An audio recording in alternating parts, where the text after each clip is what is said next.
No primeiro evento, nós vamos participar de uma maneira bastante profunda com a primeira conferência e nós estamos dia partido com a firma, MOU também, com dia companhia, com no momento aqui, está quase claro, na outubro, para começar a trabalhar a parte de biogás para web.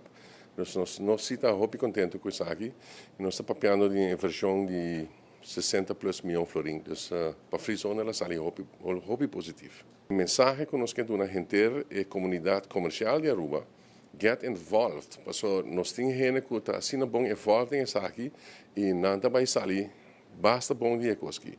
E gente que está assim guarda e não sai na comfort zone ou na bubble, também eigenlijk meeste trein. E nós temos duas outras companhias locais que também estão bezig com tecnologia internacional, que não trazem know-how no nosso país, nós estamos trabalhando junto com companhias de afora. E essas companhias aí junto também fazem par de coisas muito bonitas para nossa isla, onde não está limpa gente no nosso país também.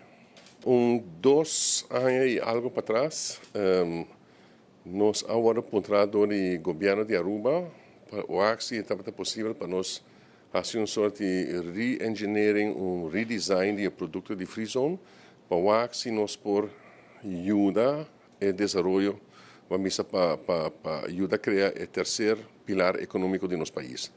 Então, nós fazemos um estudo bastante profundo interno e nós vimos algum aspecto um pouco mais atrativo para companhias que normalmente não vêm no nosso país, ou tipo de indústria que normalmente não é rendável para o nosso país, vira rendável. E nós logramos com isso aí, nós estamos mais contentes com isso aí também. Frizone tem um rol cardinal na parte do desenvolvimento de hub. Turcos, entre aspecto de pôr a Europa em contato com os Estados América, mas seria uma plataforma fiscal para esse processo de. Então, Frizone é a plataforma fiscal do país Aruba para ajudar a desenvolvimento de o hub sistema. Nós temos gente que vem de Europa, nós temos gente que vem de Colômbia, nós temos gente que vem de Brasil. A mim, eu quedo muito contente se nós podemos mais gente local para participar. Uiteindelijk não também assim é business. E minha expectativa está que é sorte de learning curve. É de 2 vezes só de parte de EIMA. E a base disso aqui nós podemos melhorar de 3, de 4, de 5 de 6 anos.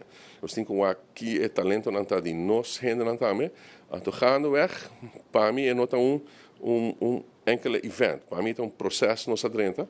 Então, gaandeweg is aqui, para mim, é soort de monitoring moment. Para nós monitor se nós estamos juiste weg, ou se nós temos que puxar certo outro desenvolvimento do processo aqui para nós chegar na third economic pillar.